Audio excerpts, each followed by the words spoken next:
Welcome back and welcome to another review and vlog video. I have done a few of these on this channel before where I go to a book event and I get to meet an author and I share that vlog footage with you as well as my review of the book. Today I'm going to be talking about The Princess and the Fangirl by Ashley Poston, and this is a Geekeralla fairy tale. So Ashley Poston released Geekeralla and everybody loved it and everybody was talking about it, and I didn't read it, and then the chance to read the second one came up, so I read them both pretty much back to back. I loved Geekeralla, and so I knew I was going to enjoy this one so much. I did this as a buddy read with Bethany. I will leave her channel linked in case you want to go and see her videos. And we really enjoyed buddy reading this one. I think we read it in 3 parts because they were it's broken into 3 days, I believe. I think it's 3 days. There might be a 4th day. This is the part where I can't find the beautiful day page. Yes. So each part takes place over just 1 day. So this takes place over ExcelsiCon weekend, and follows Jess and Imogen and their take on the Prince and the Pauper retelling, because the Geekeralla story was obviously a retelling of Cinderella. This is a retelling of the Prince and the Pauper, so you know there's going to be some trading places involved, which I absolutely loved.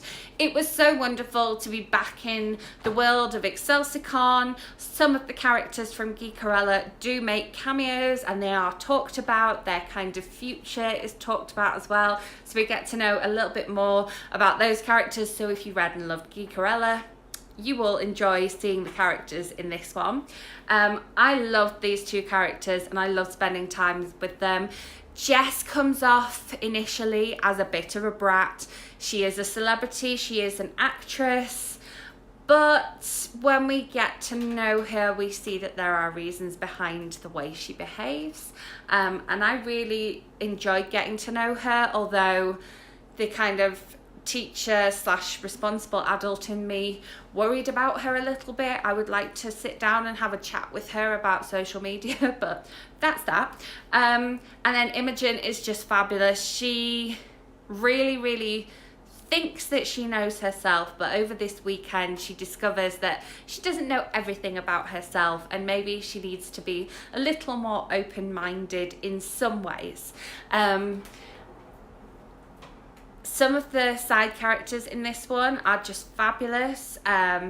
Imogen has a wonderful brother, and him and his boyfriend feature in the story quite a lot as well.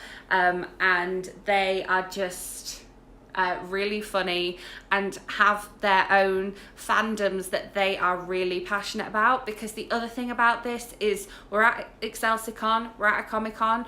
The fandom energy is so strong, and there are so many different fandoms covered in this as well. There are references to many different fandoms, not all of which I got because I'm not that into that many fandoms, to be fair, compared to some people.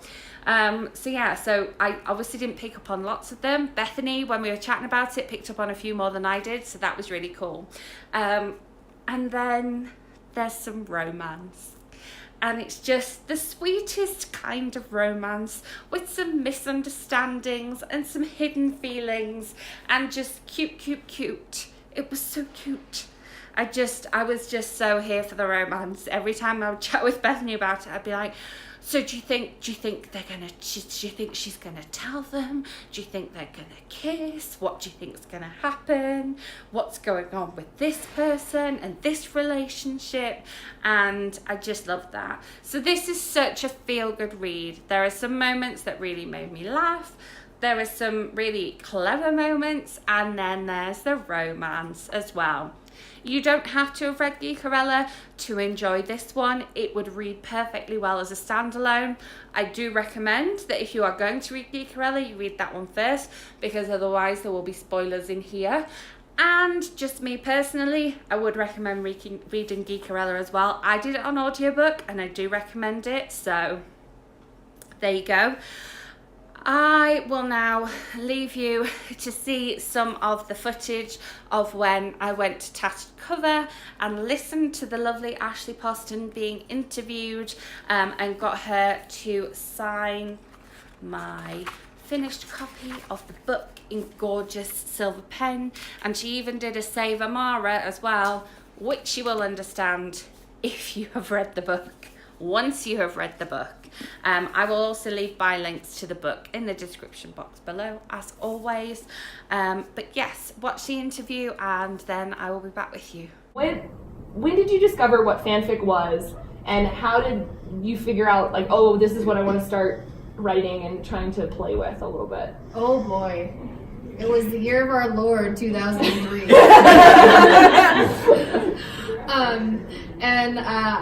But before 2003, I was kind of into some of the Toonami shows. Yeah. I liked Sailor Moon, and I liked Cardcaptor Sakura, and I love Dragon Ball Z, and Big O, and Gundam Wing. But I never really got into those fandoms because the internet wasn't really it was still dial-up, yeah, and you still had to listen to the the entire time. So that's and my mom has really bad migraines, and so we couldn't, right? And so I would have to go upstairs and in the middle of the night and quietly try to log on, and it didn't work out.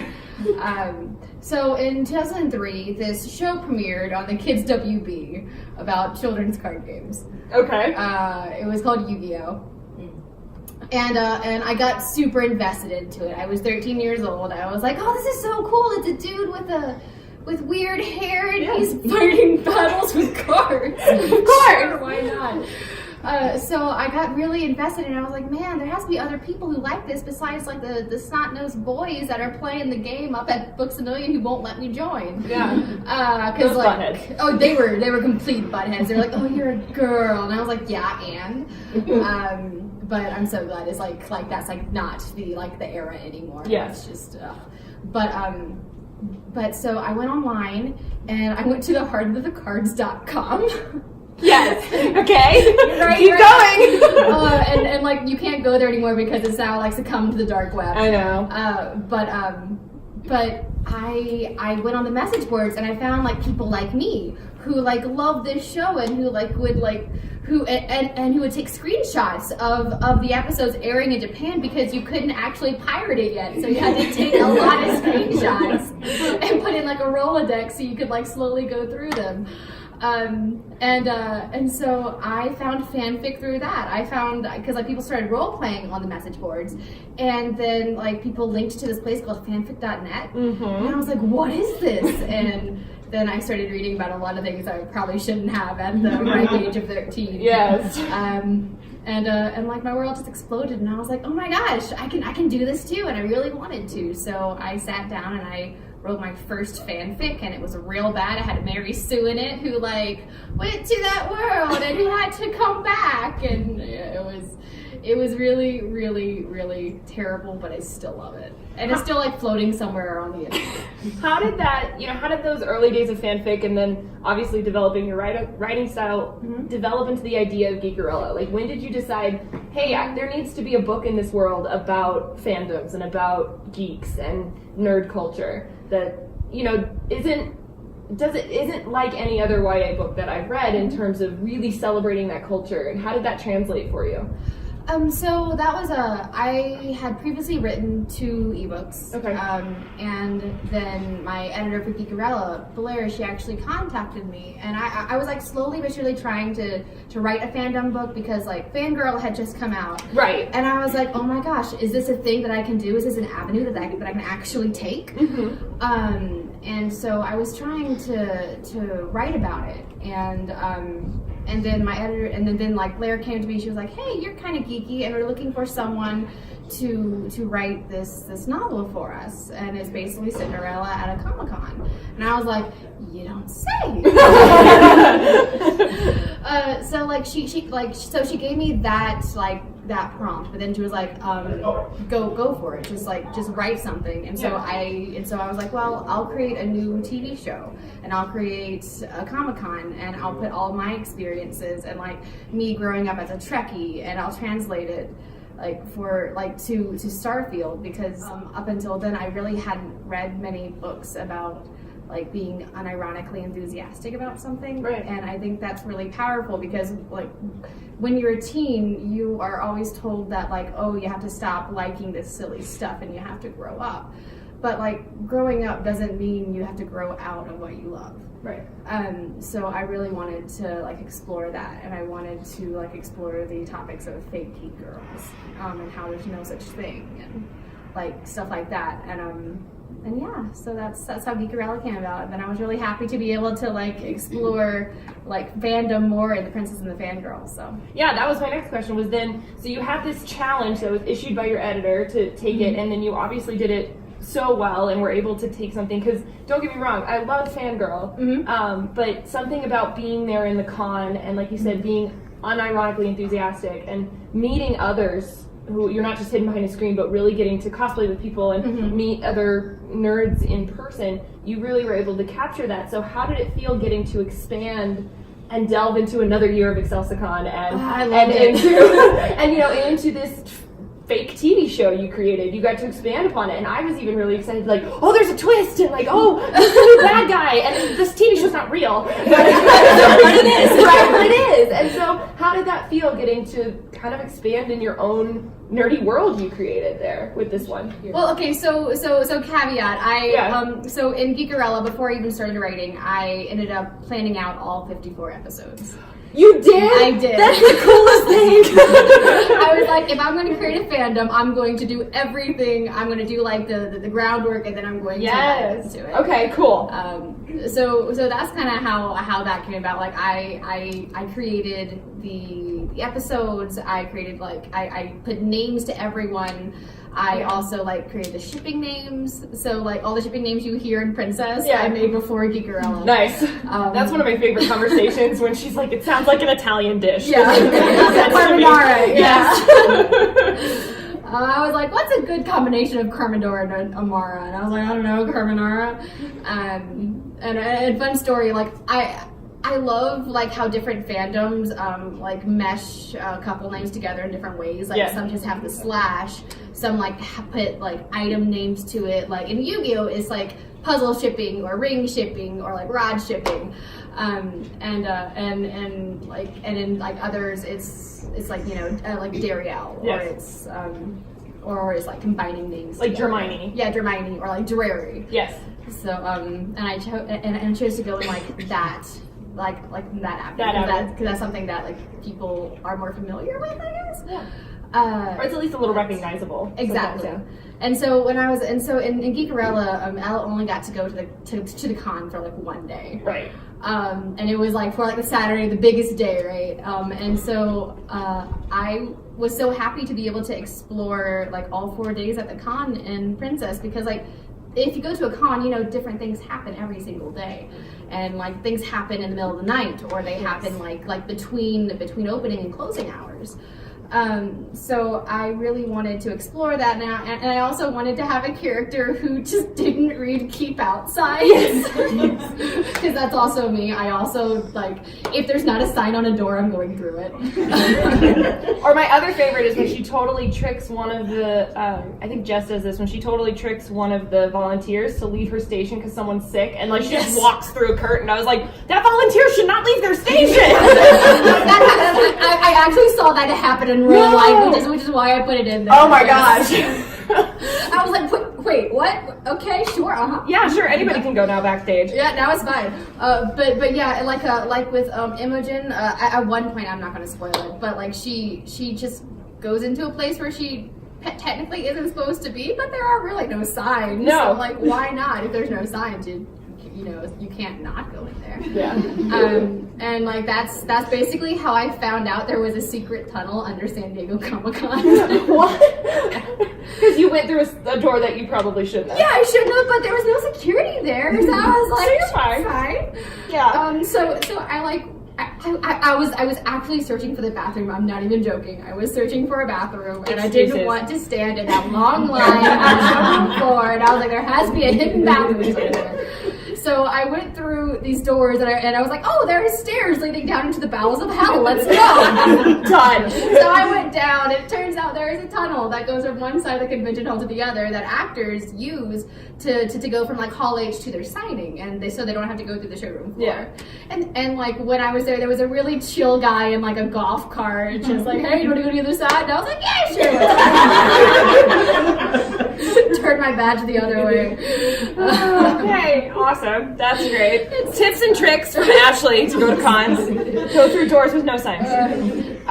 Speaking of, though, just going back to creating this TV show that you have, can you physically show me the Starfield salute, please? Because I have a hard time picturing that. Do you have the motion in your head? What it looks like? I do. It's like that. It's this one? Okay. Because I love that one so much. So I was like, what's something that's not a gang symbol, but also something I can use? Thank you for physically showing it to me, because like you describe it in the book, and I can't tell you how many times I was like, wait, is it like this? No, it's that. Yeah. Okay. Cool. Thank you. I appreciate it. So you mentioned getting to write in all these different fandoms, and I know that you, like I said, your editor came to you with the original idea of Cinderella at a con, but I'd love to know why YA, and why did young adult as a type of book, because I hate calling it a genre because I believe there are subgenres within YA, but why does that appeal to you as a writer, and why do you think it was the perfect fit for these stories? Well, I think if I wrote it in middle grade, it would have been like too young, because like there are like themes of romance that I wanted to explore. Yeah. But like they're like very very like chaste themes of romance. So I guess I could have done like upper middle grade. But I really love YA. When I was a teenager, it was like during the age of Twilight. So I was a sophomore when Twilight was named like a best Amazon book of like the 2000s, and so like that was when like it completely blew up and everyone started reading it. And that was when like YA also blew up at the same time, because everyone was like, oh, we have this like new genre that we can, have like sexy vampires in. Sexy sparkly vampires in. Yes. So I kind of grew up with the genre almost. Well, not with the genre, but I like grew up with like the expansion of the genre. Yeah. And so when I was a teenager, I kept searching for myself in those books, because like when I was a teenager, I never really found anyone quite like me. And so that's why I went to fandom, and why I went to fanfic is because like I saw my experiences echoed in fandom and in fanfic more than I did in real life. Yeah. So I really wanted to start writing books that were like unapologetically enthusiastic and unapologetically queer. So that was like that's like my mission. Yeah. So, and like not queer with a purpose, but just casually, because I mean, especially like in fandom or like in any sort of community, like draws to like, and so if you are queer, chances are most of your friendship circle is too. So I really wanted to explore that, and I wanted to just like create these awesome people that like teens could see themselves. So thank you so much for watching. I hope you enjoyed listening to Ashley as much as I did, and I hope you all enjoy reading The Princess and the Fangirl as much as I did. As I say, I will leave link in the description box. If you enjoyed this video, give it a thumbs up. Make sure you are subscribed so that my next video lands in your subscription feed. Let me know in the comments if you have read Geekeralla or not. I would love to hear from other people who loved it just as much as I did. And I will see you with another video soon. Thank you very much for watching.